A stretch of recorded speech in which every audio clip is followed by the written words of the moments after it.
প্রিয় চাকরি প্রত্যাশী ভাই বোনেরা, আশা করি ভালো আছেন। তো যে যেখান থেকে আমার আজকের ভিডিও দেখছেন, এই আজকে দেখতেই পাচ্ছেন গণপ্রজাতন্ত্রী বাংলাদেশ সরকার জেলা প্রশাসকের কার্যালয় নয়াগড় সংস্থাপন শাখা নিয়োগ বিজ্ঞপ্তি 24শে ভাদ্র 1432 বঙ্গাব্দ 8 সেপ্টেম্বর 2025। নিয়োগ বিজ্ঞপ্তি জনপ্রশাসন মন্ত্রণালয়ের উদ্যোক্ত কর্মচারী গবেষণা ইউনিটের 25শে আগস্ট 2025 খ্রিস্টাব্দ তারিখ স্মারক নম্বর প্রাপ্ত ছাড়পত্রের পরিপ্রেক্ষিতে জেলা প্রশাসকের কার্যালয় নওগাঁ নওগাঁ ও এর অধীনে উপজেলা নির্বাহী অফিসারের কার্যালয় সমস্ত সাধারণ প্রশাসনের আওতাভুক্ত নিম্নবর্ণিত শূন্যপদ সমূহ অস্থায়ী ভিত্তিতে নিয়োগ মাধ্যমে প্রণীত প্রচলিত নিয়োগ বিধি অনুযায়ী নওগাঁ জেলার স্থায়ী বাসিন্দাগণের নিকট অতি নিম্নবর্ণিত সত্ত্বে অনলাইনে দরখাস্তর আহ্বান করা যাচ্ছে। পদের নাম কম্পিউটার অপারেটর, একজন, একটি, বেতন 11,000 থেকে 26,590, গ্রেড 13। শিক্ষাগত যোগ্যতা কী কী লাগবে? তো শিক্ষাগত যোগ্যতা হচ্ছে কোনো শিক্ষিত বিশ্ববিদ্যালয় হতে বিজ্ঞান বিভাগের সার্থক সম্মান বা সমমানের ডিগ্রি। খ, কম্পিউটার মুদ্রাক্ষরে প্রতি মিনিটে বাংলায় 25 শব্দ এবং ইংরেজিতে 30 শব্দের গতি সহ সংশ্লিষ্ট বিষয়ে স্ট্যান্ডার্ড অ্যাপ্লাইড টেস্ট উত্তীর্ণ হতে হবে। গ, বাংলা ইংরেজি উভয় প্রকার মুদ্রাক্ষরের ক্ষেত্রে প্রতি 5টি স্ট্রোক একটি শব্দ হিসেবে গণ্য হবে। 5%-এর অধিক ভুলের ক্ষেত্রে কোনো গতি অর্জন করেননি মর্মে গণ্য হবে এবং লিখিত পরীক্ষায় উত্তীর্ণ প্রার্থীরা শুধু ব্যবহারিক পরীক্ষায় উত্তীর্ণ প্রার্থীরা শুধু মৌখিক পরীক্ষায় অংশগ্রহণ করতে পারবেন। অফিস সহকারী কম্পিউটার মুদ্রাক্ষরিক 28টি পদ, 9,300 থেকে 22,490 টাকা, গ্রেড 16। কোনো শিক্ষিত বোর্ড হতে উচ্চ মাধ্যমিক সার্টিফিকেট বা সমমানের পরীক্ষায় উত্তীর্ণ। খ, কম্পিউটার চালানো সহ স্প্রেডশিট ও প্রেজেন্টেশনের দক্ষতা। গ, computer word processing, data entry, typing প্রতি মিনিটে নিয়মিত বাংলায় 20 ও ইংরেজিতে 20 শব্দের গতি সম্পন্ন হতে হবে। ঘ, 5%-এর অধিক ভুলের ক্ষেত্রে কোনো গতি অর্জন করেননি মর্মে গণ্য হবে।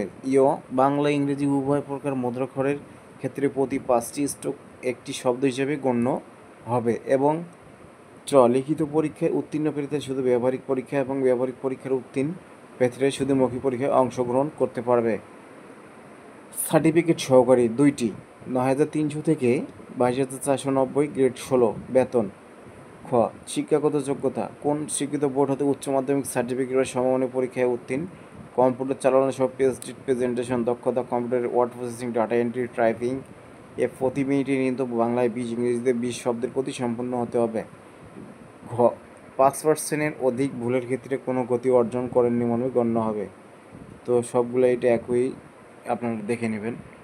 অফিস সহায়ক 14টি, 8,250 থেকে 20,010, গ্রেড 20, বেতন। কোনো শিক্ষিত বোর্ড হতে মাধ্যমিক স্কুল সার্টিফিকেট বা সমানের পরীক্ষার উত্তীর্ণ। নিরাপত্তা প্রহরী 18টি, 8,250 থেকে 20,010, গ্রেড 20। কোনো শিক্ষিত বোর্ড হতে মাধ্যমিক স্কুল সার্টিফিকেট বা সমানের পরীক্ষার উত্তীর্ণ এবং সুস্বাস্থ্যের অধিকারী হতে হবে। পরিচ্ছন্নতা কর্মী 3, 8,250 থেকে 20,010, গ্রেড 20। কোনো শিক্ষিত বোর্ড হতে জুনিয়র স্কুল সার্টিফিকেট বা সমমানের পরীক্ষার উত্তীর্ণ। বেয়ারার সার্কিট হাউসের জন্য 1টি, 8,250 থেকে 20,010, গ্রেড 20।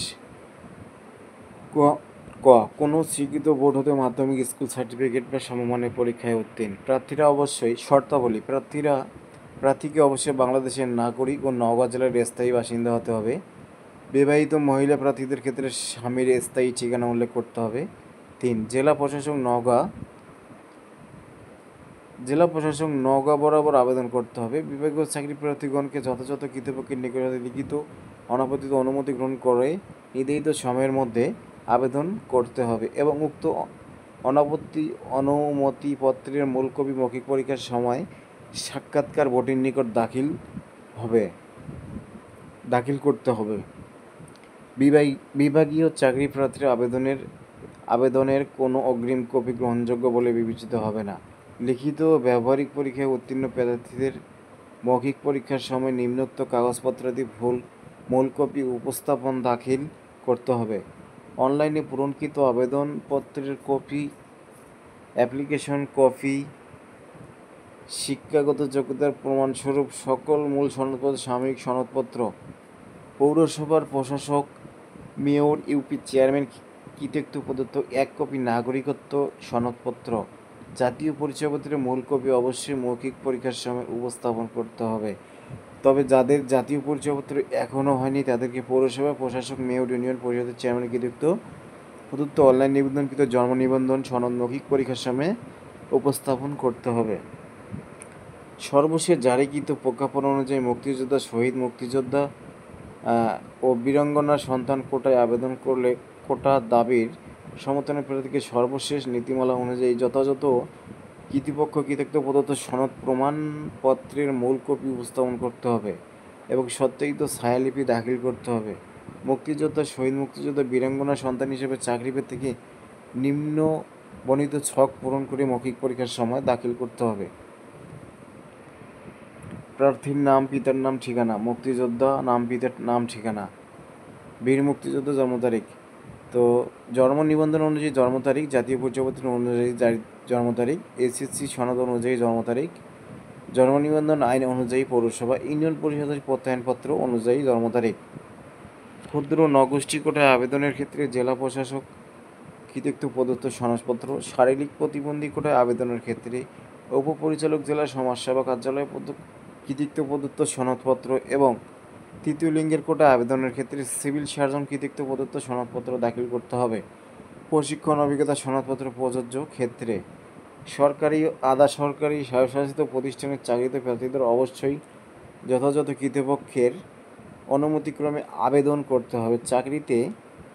চাকরিরত প্রার্থীদের সকল শর্ত পূরণ সাপেক্ষে আবেদনপত্র পূরণের সময় ডিপার্টমেন্টাল ক্যান্ডিডেট এর ঘরে টিক চিহ্ন দিতে হবে। অন্যদের ক্ষেত্রে এই শর্ত প্রযোজ্য নয়। তবে সকল সরকারি চাকরিরত প্রার্থীকে মৌখিক পরীক্ষার সময় নিয়োগকারী কর্তৃপক্ষ কর্তৃক প্রদত্ত অনাপত্তি ছাড়পত্রের মূল কপি জমা দিতে হবে। মুক্তিযোদ্ধা কোটায় চূড়ান্ত নির্বাচিত প্রার্থীকে প্রচলিত আইন অনুসারে ওয়ারিশানপত্র দাখিল করতে হবে। মুক্তিযোদ্ধা জীবিত থাকলে ওয়ারিশানপত্রে তার প্রতি স্বাক্ষর থাকবে এবং জীবিত না থাকলে ওয়ারিশানপত্রে কমপক্ষে একজন ওয়ারিশের প্রতি স্বাক্ষর থাকতে হবে। কোনো মুক্তিযোদ্ধার ওয়ারিশ অসত্য তথ্য সংবলিত ওয়ারিশানপত্র দাখিল করলে বা বাতিল বলে গণ্য হবে এবং তার বিরুদ্ধে প্রচলিত আইনের ব্যবস্থা নেওয়া হবে। তো আশা করি বুঝতে পেরেছেন বন্ধুরা, আজকের ভিডিওটা এইটুকুই। আপনারা ভালো করে দেখে শুনে বুঝে আপনারা এই যে ওয়েবসাইট আছে এইখানে আপনারা আবেদন করতে পারেন। তো ভিডিওটি ভালো লাগলে বন্ধুরা অবশ্যই চ্যানেলটাকে সাবস্ক্রাইব করবেন আর অবশ্যই লাইক দিয়ে বেল আইকন বাজিয়ে দিবেন, তাহলে পরবর্তী ভিডিওর নোটিফিকেশন সবার আগে পাওয়ার জন্য। তো আশা করি ভালো থাকবেন, সুস্থ থাকবেন।